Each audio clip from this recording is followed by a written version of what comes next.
hopefully she can make it in on 24 without any trouble. I know, I'm worried about the weather. It's looking pretty grim out there. All right. Thank you everyone for joining us today. We'll go ahead and call this work session to order. Vice Mayor Dalton is not able to join us for the work session today because she's still on her way back from the TML conference in Nashville. So hopefully she will be here by 6 o'clock. So any discussion that we have during this work session, we may need to revisit when she gets here. The first item of business on our work session agenda is amending the charter according to Public Chapter 391 in context to election procedures, ordinance number 24-1256. Mr. Granum. Thank you, Mayor. Good evening, Mayor and Commissioners. I placed on the dais in front of each of you a hard copy of my staff report. And there's also copies available at the back, and they will get posted after the meeting electronically. I last briefed you on this topic at the 5 December 2023 work session. Much has transpired since then. Today, we are prepared to move the city forward on a new path for electing our commissioners, a path which complies with the new state statute from the state and is similar to other cities in Hamilton County. As a reminder, we're talking about our next Red Bank Commissioner election to be held Tuesday, 5 November 2024, and all subsequent Red Bank Commissioner elections. To recap, during the previous legislative session, Senate Bill 526 and House Bill 817 prohibiting members of local governing bodies to be elected through an election procedure that requires candidates to be nominated from a district and elected at large became Public Chapter 391. The bill was initially thought to only impact the city of Knoxville, but in the ensuing months it became clear that other cities may also be impacted, including Red Bank. The pickle we're in, my words, is the new statute is not specific to Red Bank, meaning we were not directly named in the legislation. Yet the language was not abundantly clear as to whether or not it applied to the election practices codified since 1978 in our unique home rule charter. So the 3 staff members responsible to implement our electoral process, namely the city attorney, the city recorder, and the city manager, began to seek clarity before our next commission election. Over the past year, the 3 of us at various times met with Hamilton County election staff, Representative Hazelwood, and Senator Watson, and we also sought advice from numerous colleagues at MTAS, as well as some of the other cities in a similar pickle.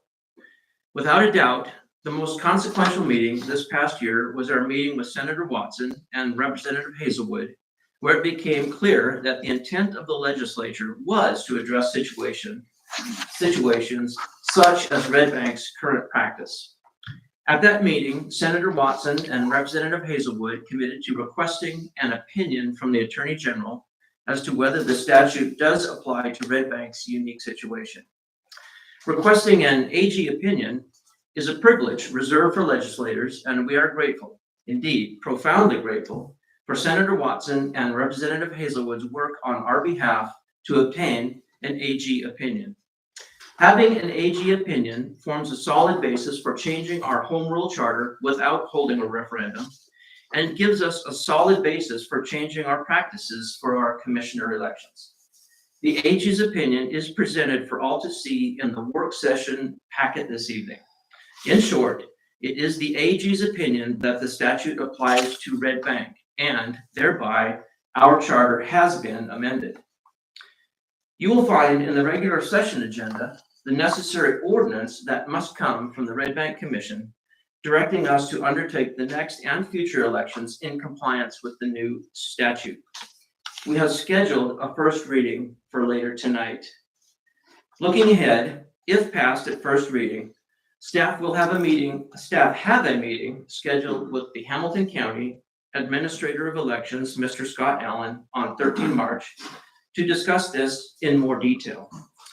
If there are any substantive issues emerging from our discussions with Hamilton County elections, we will update the commission at second reading, anticipated to be later this month on the 19th. I want to give a shout out to our city attorney, Arnold Stoltz, for his outstanding work to construct the ordinance for your consideration this evening. Very simply, the new ordinance changes our practice of having 3 district and 2 at-large commissioner seats to all 5 at-large. Further, the top vote getters in any election will be seated on the commission according to how many seats are up for election. For the next election, 2 seats are up. So the top 2 vote getters would be seated. This is similar to other cities in Hamilton County. A final note, it will be appropriate to conduct a home rule charter review and cleanup down the road, but that is not possible or necessary before the upcoming November election. City Attorney Stoltz, Director of Administration Perry, and myself are prepared to answer any questions. Thank you, Mayor. Thank you very much, Mr. Granum. I appreciate all the work that staff has put into this. I know it's been a heavy lift for you all to dig down to the bottom of this and determine whether it applies to us and how to proceed. Is there any questions for Mr. Granum or Mr. Stoltz? Well, just to clarify, this is what like College Dale and all of those do now, correct? Yes, the other commissions in Hamilton County who have, they have at-large seats and they are voted in by the top vote getter. The only exception is if they directly elect the mayor. And so that position is on the ballot as mayor. But that's not all the cities. Other cities in Hamilton County do have our form whereby you're elected as a commissioner and then the commission determines who's mayor, vice mayor. So it's a mixed bag. We're not the only one who determines mayor and vice mayor this way. And the mayor is still elected at large, and East Ridge is the only one I know offhand that And has. Chattanooga. Well, Chattanooga has a strong mayor system. Of the small counties, Yes, of the yes. small cities in Hamilton County, Yes, ma'am. East Ridge is the only one I'm aware of with a named mayor on the ballot. That's my understanding as well. And Signal Mountain, I believe the way that we're proposing to change it is exactly the way Signal Mountain manages things as well as College Dale. I believe so. I know it's several other cities in Hamilton County. Yeah. Strange. The staff meeting that is with Mr. Allen, is that the 3 of you Yes, with Yes. Mr. Allen? yes, and his staff. his staff. His deputy is actually Nate Foster, and he is typically who really is guides into the mechanics of these things. But so it'll be Scott Allen and his staff, likely Nate Foster and several other key leaders within Hamilton County elections that really set up the mechanics of the election. Will that be at the election commission or here? Yes, ma'am. Out Will there? be. Yeah. And the 3 of us went down there and met with him and his staff some time ago, I'm gonna say 6-8 months ago, and had a first round of conversations. They appreciated the situation that we were in and did everything they could to help us, but really they're just kind of waiting for us to get to this point before they can really do anything. I did have a question about the ordinance, some particulars of the ordinance. Once the ordinance is passed, the way I read it, my understanding is that we will all basically become at large at that point. It won't wait until the election occurs. Or is that immaterial? To the extent there's a difference in that Mhm. concept that you just expressed, actually, nothing really changes till the next election. Because it has to do with election procedure. It doesn't retroactively affect what has happened in the past, but it prospectively addresses the next election. Okay. I saw something about removing from documents where it would say Commissioner District 1, District 2, Well, District 3. that's meant to be perspective also. There may need to be a little language tweaking Okay. in that context. Okay. Because right now I'm technically elected as Red Bank District 1, Stephanie District 2, Vice Mayor Dalton's District 2, Commissioner Fairbanks Harvey's District 3, and then my 2 colleagues over here are the current at-large candidates. And we're all in District 1, so. Yeah. Yeah. Yeah. Geographic Yeah. distribution system is not Yeah. necessarily. Well, and that's why it was set up in the original, right, was so that all areas of Red Bank got equal representation till they passed this legislation. Thinking that that's what the thought was. Yeah, when that yeah. change was made. Yeah, it's kind of, I mean, a little silly though. I mean, in today's day, I mean, Red Bank's not that big, so It's it not. kind of makes everything a little bit more clear cut. I would welcome, certainly after 2 campaigns, I would welcome the simplicity of having all at-large seats because explaining door after door after door that I'm running for District 1, but you don't live in District 1. But it doesn't matter because you can vote for me because everybody gets to vote for District 1, whether they live in District 1 or not, can get a little bit cumbersome on repeat. So I certainly, for my own person, welcome this change. Staff feels the same way. It requires a lot of ongoing explanation. Mhm. You know, the way that we do it. Right, and without necessarily any benefit to show for it. All right, any other questions, thoughts on this matter? Everybody's on board with the proposed new method as deemed by the state? Well, it seems like it's the most simple than to break us up into districts and all of us have to constantly find out where the population Mhm, centers are and constantly moving the district. It just seems like it's a lot simpler for an 11,000 person electorate to have it just, let's do it all at once. Yeah, because if we were to keep the districts or break into 5 districts, then Yeah. yeah, we'd have to reapportion them every census, every 10 years. Every and 10 years. kind of more trouble than it's worth for a city our size, as Yeah. if the other cities, small cities in Hamilton County, are any indication. Okay, well, if there's no other discussion, we'll definitely give Vice Mayor Dalton the opportunity to weigh in at the regular meeting, especially since she's, I think, the only one on the ballot going to be affected by this in November of this year. We'll move on to our next item, a report on Commissioner's Strategic Planning Retreat, resolution number 24-1669.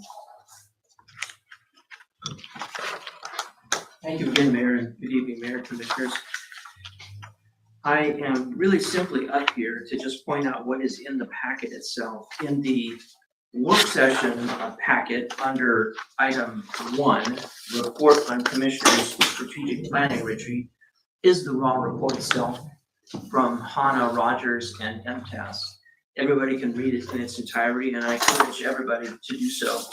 Even though certain things weren't picked up as a goal, as a commission goal, they're still noteworthy, and they rose to the level of importance of making it on the wall in the retreat, and they're still important to track.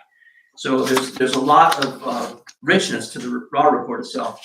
In the agenda packet for later this evening is the actual resolution, which we typically do, that adopts the mission and vision and goals in a very succinct, clean document. And we get a lot of mileage out of both, handing out the raw report for those who really want to wade through it, and also just simply presenting the resolution with our mission, vision, goals. And beyond that, it's really a conversation amongst the commission if there's anything that they wanted to follow up on regarding the proceedings of the retreat itself.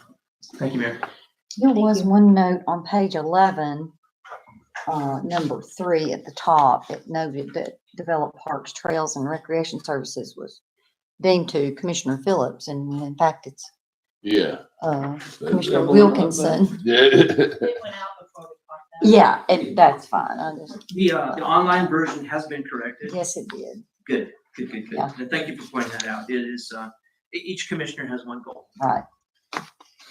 Pete didn't want to, did you? No. I get a little overwhelmed with one.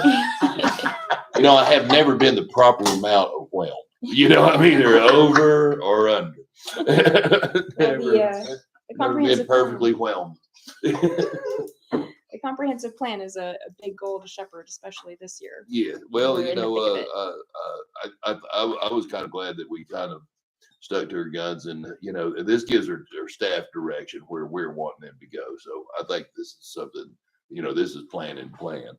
Mhm. So, and I think it's something that's been very helpful for us for the last few years. Well, it was exciting to get to, I don't necessarily want to say retire, but deprioritize the stormwater goal, thanks to all the progress that we've made in the past year and the tireless work of our Public Works Department. And I think it's fitting that we carry through on most of the other goals that we had that are going to take, probably going to have to carry over for several more years yet, many of them, because they are very intense and ambitious goals for the city. I was not able to attend the strategic planning workshop in person because I tested positive for COVID, but I was able to attend virtually, which was remarkable thanks to our previously retired commission goal of create adequate digital capacity. So kudos to staff and everyone who made that surprisingly seamless. But I was, of course, not feeling my best either. So I did want to briefly revisit the topic of the library goal, because I think that's still a priority for the city, but we can only choose 5 goals each time we go around in order to keep things manageable for staff. And my understanding of the discussion was to, again, pause the library goal to allow it to come behind the comprehensive plan. But I do want to have the opportunity to touch on that topic with all 5 of us present. So I think I'm happy, unless anybody else wants to add anything at this moment, happy to defer that to the voting meeting at 6 o'clock. But I just want to give everyone an opportunity to chew on it a little bit before then. Are there any other thoughts, discussion on the retreat? Are you looking to talk about the library right now, or Um, when Vice Mayor's here? Yeah, I think it's best to wait for the vice mayor, to have all 5 of us be here, because, you know, she may have thoughts as well, and I don't want to have to necessarily repeat ourselves at 6 o'clock. And this is on the 6 o'clock agenda for a vote on the resolution to adopt the goal. So we have an opportunity to discuss it then. That works for me. Any other thoughts or concerns, ideas? One passing thought. I mean, it's not a regular occurrence for all of us to meet for an extended period of time. So I thought it was time well spent. Oh, yes. And, you know, just nice to be in the same room as everybody and have open, candid discussion. And Almost the same room. effectively, yeah. Yes. Effectively the same room. And Ms. Yeah. Rogers does a good job with organizing and keeping us on task. She did. She's a phenomenal facilitator for sure. We're lucky to have her. I did want to also note in the resolution itself, which I'm not sure if I have a page number for that. Just the language around the Stringer's Branch, the new goal, which is to take ownership of the Stringer's Branch waterway, is pretty long and verbose. I don't know if it's worth discussing any way to kind of make that a little bit less of a mouthful to fall in line with the length of our other goals. Are all the words in that phrasing of it necessary? I am entirely specific with those. She wanted each. Well, it's her goal that she chose, so she's satisfied with the length of it and happy to have to repeat it in its entirety each time. That's fine by me. Okay. Well, I didn't have anything else to add. I'm just happy that we do these strategic planning retreats every year. And I was pleased for us and a little sad for everybody else to hear Hannah say that we're her best city for keeping up with the goals and staying on top of them. I do think we do a good job, but I'd like to challenge all the small cities and large cities of Hamilton County to choose their goals and keep up with their goals, because clearly it's a great system. All right, moving on. Next, we have proposed budget dates for fiscal year 2025. Mr. Granum. Thank you again, Mayor, and good evening, Mayor and Commissioners. I laid up on your dais this multicolored front back page, and it's got proposed all over it, so it can change, but I'll dive in. It is that time of year where we need to anticipate the budget process, and so I worked with my colleagues here on staff, and we put this together. There's a new wrinkle that we're proposing, a budget workshop certificate, and I'll just read through my memo, and then we can discuss it. We need to establish and publish our meeting dates for the upcoming FY25 process for the fiscal year beginning 1 July 2024 and ending 30 June 2025. Please review this memo, and we will discuss, finalize in work session. This year, we are encouraging public participation in the 4 scheduled budget workshops by offering a budget workshop certificate. And for those of you who have the colored copy, the 4 meetings that are proposed share that same red font as the word budget workshop certificate. To encourage those to attend the 4 scheduled budget workshop meetings, the City of Red Bank's charter requires that the city manager provide the commission a budget estimate, and that's in green, that's a buzzword in all things Red Bank budgeting, a budget estimate by 15 May of each year. Looking at our scheduled commission meeting dates, this year it requires me to provide it to you on Tuesday, 7 May 2024. Accordingly, staff proposes the following timeline for budget development. Tuesday, 26 March, budget workshop number 1, and that's number 1 of 4, from 5 to 6:30. We're calling it Budget 101. It will be a presentation by staff on budget principles, including a complete review of this year's current budget. You might think of it as, quote, understanding the City of Red Bank's budget, unquote. Commissioners are invited, but the target audience for this kickoff budget workshop is actually the public, and we will have Q&A throughout.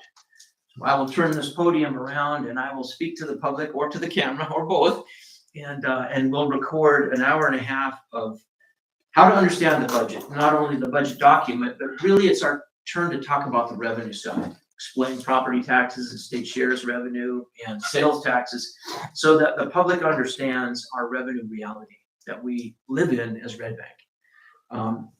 So that's budget workshop number 1.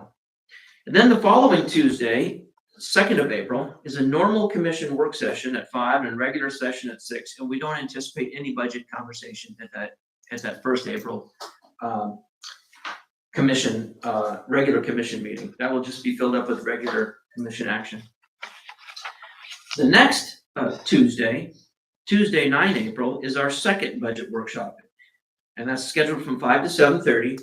I will provide the budget estimate. That's the document I'm required to provide, and it will be provided significantly early. And that will be the baseline for the conversations that will follow. So I will provide the budget estimate, and then later on that evening, police, fire, and court departments will each present their budget presentations to the commission. So that is an evening, that's not typically an evening we meet, that we're asking the commission to be here. And you can see I got a breakout of the presenters, Chief Seymour, Chief Seiler, and Court Clerk Donahue. Marching through April, we get to Tuesday the 16th. Again, another normal commission work session, and we anticipate no budget activity. It'll be filled up with regular agenda items, just like tonight. Marching through April, we get to the next Tuesday, the 23rd of April, and that is not typically a commission meeting. We're asking the commissioners to be here for that budget workshop number 3. And that workshop will be focused on public works and city hall departments. And when I say city hall, I'm really talking about administration and finance. But there are some other things that are housed under that budget as well, and we'll go into that, like animal services and other miscellaneous aspects of the budget that get tucked under. They're really not owned by a department. Lastly, the last Tuesday in April, Tuesday, 30 April, and I'm at the top of the backside, will be the 4th and final budget workshop. And that is just scheduled to be an open discussion amongst the commissioners for everything they've seen and heard to date. So that will be a workshop scenario. All the staff will be here, and it'll be an opportunity for commission discussion on the budget estimate that I provided earlier, and all that you've heard from the departments and discussions you've had with constituents. And the goal of that last budget workshop on the 30th is to give clarity to staff so that we can prepare the proposed budget. And that is the next buzzword, the proposed budget.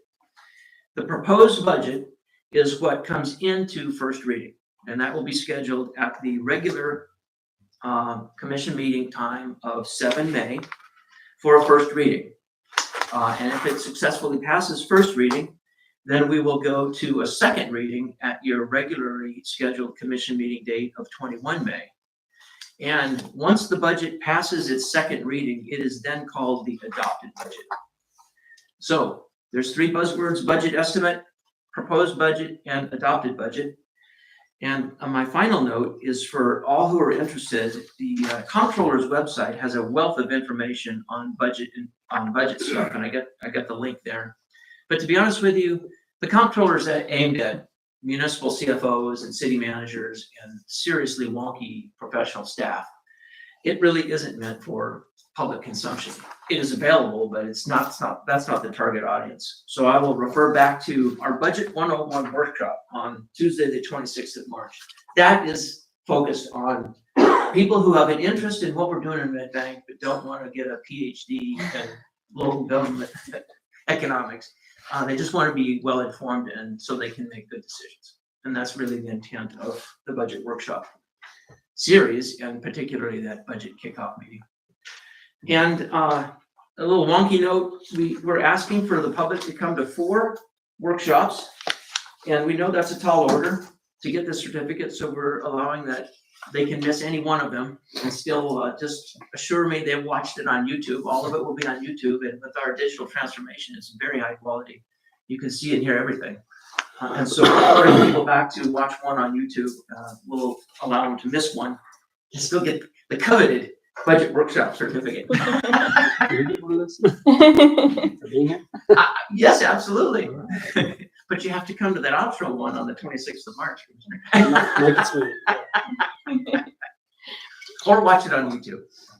Well, I regretfully have to inform you that I may not be able to make Tuesday, 9th of April. Okay. The 8th of April is the total eclipse. And I'm planning to travel to Vermont to see it. It's going to be crossing from Texas to Vermont, basically, and quite a distance from here. But after seeing the total eclipse in 2017, that was just a few miles north of us. My husband and I became eclipse junkies, and there's not going to be another one till like 2045. So I don't know. I mean, if I have to miss it, I can watch it on YouTube. But No certificate for you. Another option, and I don't want to push any solution. Like I said, I'm happy to watch it online, but since there wasn't any budget discussion planned for 2nd April, maybe we could meet a little earlier for that work session. But otherwise, like I said, if you're okay with me watching the recording, then I can do that. It is okay. There's nothing magic about Tuesday. We could make it that one a Thursday. I'll be gone the whole week because I'm driving to Vermont. Like, I'm getting stink eye from Mr. Collins too. So. No Wednesdays. No for Thursdays. Mr. There's Phillips. I'm planning on traveling, leaving the weekend before and returning the weekend after, so I'll be gone that whole week of April. So we're meeting every Tuesday in April. Yes, sir. Yes. That's a summary. That's the summary. Every Tuesday in April, plus bonus the last Tuesday in March. This is what you get for giving up that January and July meeting. they cram them on in. Well, honestly, this is just budget season, and there's really no way around going the extra mile in budget season. Our typical schedule just can't accommodate that. Well, I want to also inform everyone that's listening that this is when we do this every year. So I know there was a lot of stink about it last year that, we just kind of sprung this on everyone, but this is where we do this every year. Speaking of budget season. Yeah. Every It has arrived. every municipality in Tennessee. Yeah. And most municipalities in America. Mayor, it's up to you and your colleagues if you want us to alter that 9 April date. It's police, fire, and court, and knowing where the goals are still largely in public works, which is the 23rd of April. So if there's one that you could watch on video, it's probably that one. Yeah. Okay. Well, if everyone is not offended by my non-presence on that day, I'm sure Vice Mayor Dalton can hold the fort down. Last year. We're in servitude, not indentured servitude. Okay, all right. So yeah, I have no trouble with you missing today. Then I will. Have fun. commit publicly to watching the recording, if not the live stream. Can we ask for a first person account of this event? Certainly. No. It's pretty remarkable if anyone ever gets the chance to observe a total eclipse. A partial eclipse does not hold a candle to it. It's really, if you haven't seen the total eclipse, you haven't seen eclipse. I have experienced, and I thought it's no big deal, and it blew my socks off. Same. It blows your mind in a way you just can't even understand until you experience it. Otherworldly. Yeah. Okay, the other dates all work for me. Everyone else, do the other dates work for you all? Well, yeah, Okay, I'll plan accordingly. we can, have you discussed these dates with Vice Mayor Dalton at all? Oh, yeah. Okay, we'll check in with her and just confirm at the next meeting that we'll follow the schedule Yes, ma'am. pending her agreement. Okay, in that case, there's no more thoughts on the budget schedule. Then we'll move on to cybersecurity insurance policy, resolution 24-1663.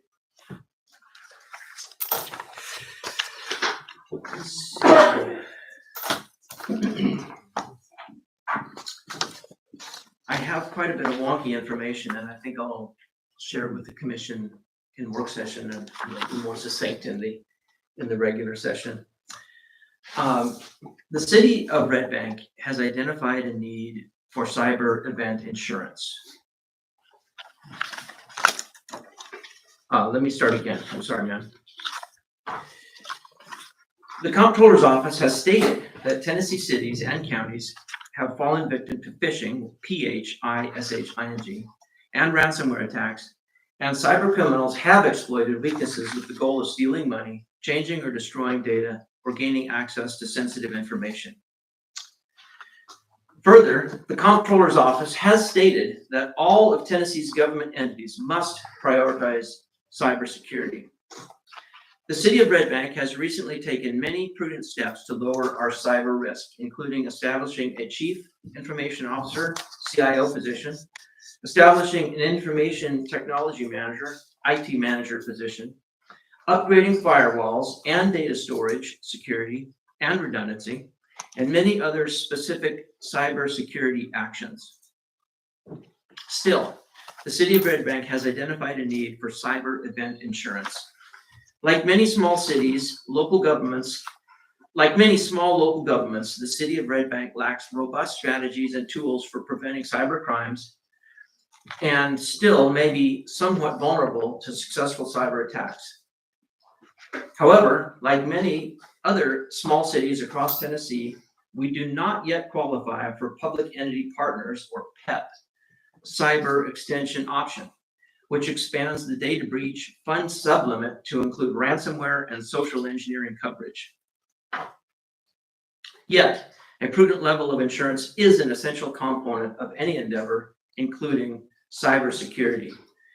Accordingly, the Director of Administration, the Chief Information Officer, the City Manager, and the City of Red Bank's longstanding insurance broker, and that is a gentleman by the name of Tim Sotelo from Atlas Insurance Agency, have researched multiple sources of cyber event insurance during 2 separate market queries, and upon review, discussion, and deliberation, have collectively determined that the best policy is offered by CFC at a total cost of $8,571.76 per year of coverage. This is an unbudgeted expense and will require a year-end budget amendment and use of fund balance. Thank you, Mayor. Thank you very much, Mr. Granum. Do we have any questions regarding the cybersecurity insurance? So this is in addition to the PEP insurance that we have. Yes. Is this a different company? Is it the same? It's a different company. Okay. PEP offers cyber insurance and we don't qualify.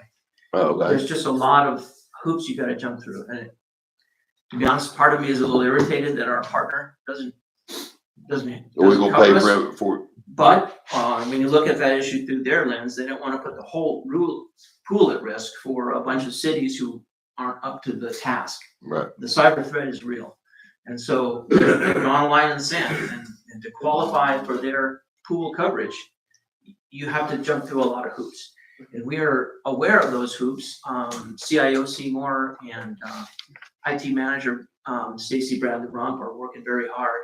And the commission just recently approved one of the most important steps, and that is ongoing cybersecurity training and actively pinging all members, people who have passwords and email accounts, pinging them for compliance. Don't click on this, don't open that. And once we get those procedures in place and some of the other things that I mentioned about firewalls and other data security, engineered fixes, the long pole in the tent is the behavior, right? We're only as good as the last click from all the staff. And so we have to meet PEP's criteria. And so, but the costs are coming down. We don't present as a uniquely high risk, given that we're a small city. One of the offerers actually did a risk assessment on us, and we scored pretty high. Good, we scored good by their criteria. So, relatively speaking, this is a pretty affordable cyber event insurance under $9,000, and the cost came down. We pinged the market in October timeframe, and it was close to 10, and now it's dropped down to less than 9. So, the insurers view us as a reasonable risk. Okay, so if we get ransomware or whatever, then we have insurance for that. Yes, sir. We're good. If that happens and, the sky falls digitally, that we incur a lot of expenses to put the, Oh, yeah, Humpty Dumpty back together again. And that's what the insurance covers. It covers those costs. The city- probably more than my Nigerian prince can. Right. They can't, Yeah. That's what cover the all insurance that. basically does. Is it covers the costs we incur to put everything back into an operational mode post cyber event. Well, and honestly, this insurance coverage is much better than what PEP offers. They're just not in the position to offer as much right now because of the way it works. Not only do we have some things that we don't qualify, it doesn't mean we're in bad shape, right? But there's certain things we have to get in place. But even if we were qualified, there are limited coverage, a lot more so than in this one. A lot better coverage on this. Thank you, Chief. And I say thank you, Chief, but I say thank you, CIO Seymour. Yes. Sorry, one more question, Mr. Granum. Yes, ma'am. Is the goal, given it's more limited coverage, is the goal to move towards PEP coverage in the future, or are we anticipating staying with an outside company like this one moving forward? I think we'll see how it plays out, to be honest with you. The advice we're getting from our broker is very good advice, and we're kind of getting our legs underneath us at this level. Really, it's CIO Seymour, Director of Administration Perry, and myself, and our insurance broker kind of putting our heads together and just seeing. And PEP is also changing their offerings as well. It's a pretty dynamic marketplace from an insurance standpoint, and we are ascendant in managing our risk better and better and better. So we'll just keep an eye on it, to be honest with you. This buys us a full year of coverage from later in March. So it won't be a fiscal year thing. It's 1 year from when we inked the deal. And I think we set it up for Friday. We'll have a year of coverage. That'll give us a year to up our game in terms of cyber, our behavior, and our protections, and then continue the conversation with PEP and with our broker. Okay, thank you. It's a long answer, but it's, Yes, a good answer. well, thank you, Mayor. With training, do employees go through modules? They do, yes, ma'am. It's you'll have PowerPoint presentations, and you click through them, and you periodically ping, is it A or B, and so you can't just click through and get the certificate. Yeah, they figured out how to make us behave. And then you get probably send emails to employees. Oh, just to absolutely. Check and And you're outed if you open the wrong email. Tracy will be the one that'll get the report, say, random screwed up again, send remedial training, and so Tracy will be the cop on the is it yearly training likely that It's yearly training or as needed. If you get paid get busted a lot? by these, Well, that's worth it. it is worth it.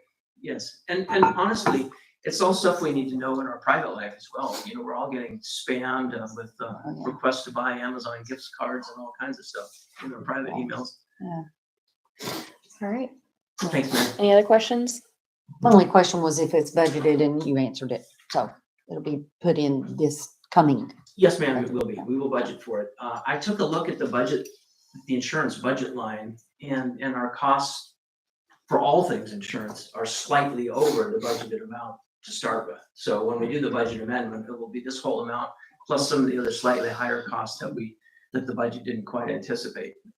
No wholesale changes like this, but they just came in higher than budgeted. So we will have a budget amendment, but it's not gonna rock our world. It'll be Well within fund balance. well within fund balance. Yes, ma'am. All right. CIO Seymour, you have, your item is next on the agenda, but it's on the 6 o'clock meeting. Is it okay if we skip to Sure, Ms. it's very Johnson? brief. We'll go to that 6. Okay, thanks. If that's okay with everybody else. The last item that we have that's not on our 6 o'clock meeting is number 6, intent to apply for the Tennessee Department of Health Healthy Built Environment Grant discussion with Mayor, I Deputy appreciate you Director Johnson. squeezing me in on this one. You are correct, it is not on commission's agenda for action tonight. However, I wanted just to kind of bring you up to speed on a couple of things real quick, as well as give you a heads up of what I hope will potentially come down the road. In your packet, you received a memo statement from me, kind of give you an update on the 2 grant projects that we have outstanding. The first one, just kind of gives you an update as to where the county actually is on their stream and wetland restoration grant from TDEC. We did provide letters of support to the county in their efforts to apply for this grant. They passed the first stage, and I think that there was some confusion as to where it rests right now. They did pass the first stage from the letter of intent, and they did receive a formal request for invitation to submit a full application. So that was just completed this past Friday. Again, we had previously submitted a letter of support, and as we continue to go, it is a project inside Red Bank at City Park for a restoration project. So it seems on track to hopefully be funded. They did do a site visit back in the fall and took a look at the site. So again, when those invitations to formally apply are received, that's a good head nod. You're moving in the right direction. So just wanted to bring you up to speed on that one. The second item on the memo for grant status that I wanted to bring your attention to is the intent to apply for a Tennessee Department of Health Healthy Built Environment Planning Grant. In our continued efforts to search for applicable grant funding opportunities in support of commission goals and our planning initiatives, the Tennessee Department of Health is currently receiving what they call, again, letters of intent for potential grant funding in support of their Healthy Built Environments initiative. A letter of intent from Red Bank was submitted on March 1st, which was this past Friday, which happened to be their deadline for those letters of intent. Please keep in mind that does not commit the city to anything. It's basically just casting the net. We have a project we would like to have consideration for grant funding. Those windows open up usually very quickly. Sometimes I can get them to a commission beforehand for a work session. Otherwise, we take the initiative ourselves and go ahead and submit that letter of intent. So that was done. In your packet, you will see the scope of work that was developed from one of our on-call transportation engineer professionals. So the timing was just perfect on that. We had already initiated that conversation with them. So we had a full scope of work that was ready to submit with one of these grants. This is really proof and pudding on strategic planning and thinking things through, having things ready. So when those opportunities do open up, we're poised and ready to submit a letter of intent. In this particular case, we have the potential to have some funding up to $50,000. It is a no match and it is a reimbursement for work that is performed. So you're obligated to move it forward and then get reimbursed. We anticipate those letters of intent to be evaluated. They've maxed themselves at 15 projects. So I think it will be competitive in that nature. We anticipate an April notification as to whether or not we receive an invitation to apply or not. If we do, it has a May deadline. So it's very quick turnaround, which from a history of grant writing and grant, pursuing those, it's good to see that they're timing of the way that they're turning those things over. But again, you just have to be ready for them when they open up. So this is one of those that we hope we'll get an invitation, and if that's the case, then I will bring it back to commission as a resolution for formal action to commit to the grant process. Any questions for Ms. Johnson? Do you have an idea with the letter of intent, and maybe I missed it, but with the Healthy Built Environment Grant, what do you have your eye on that would In your, Support. in your packet, that I gave to you, Yes. you should have that, what is identified as, work order number 2, the proposal. It's actually to do a road diet study of Dayton Boulevard to see where areas from, Signal Mountain Road to Gannett, what is the possibilities of life sizing some of Dayton for multimodal transportation, initiatives.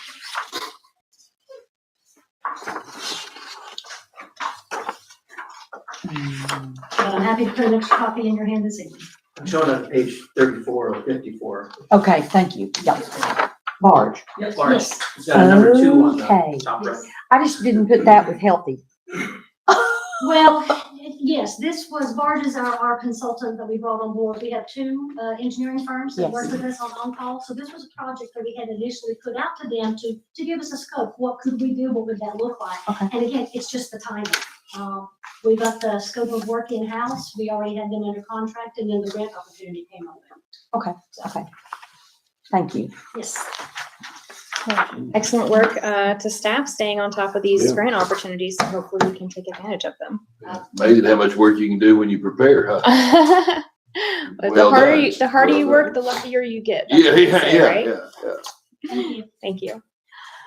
All right, we have reached our time for citizen comments. If everyone's okay with tabling the remaining items that are all on our 6 o'clock meeting, especially again, since we'll have Vice Mayor Dalton here with us to go over those items. Mr. Granum, you can have citizen comments for items on this work session agenda. Thank you, Mayor. This is the time for citizen comments. Please observe these rules. Comments are limited to 2 minutes or less, and the city recorder will operate the timer visible on the dais. Please respect her direction and conclude any comments if time expires. Comments should be addressed to the board as a whole and not to a particular commissioner, city staff, or the audience. The commission is here to listen, not necessarily to respond or engage in back and forth, so please do not expect a reply during public comment. At this time, citizens are invited to the podium to comment. Please begin by stating your name and address. All right.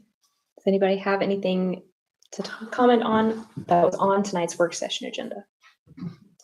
Okay. Any other business from the commission before we briefly adjourn? Okay, if not, then we'll adjourn our work session and reconvene at 6 o'clock for our regular meeting. And I've heard from Stephanie that hopefully she's gonna be here by 6, so we're all gonna send her our good thoughts for the weather. Stay on in here. Yep.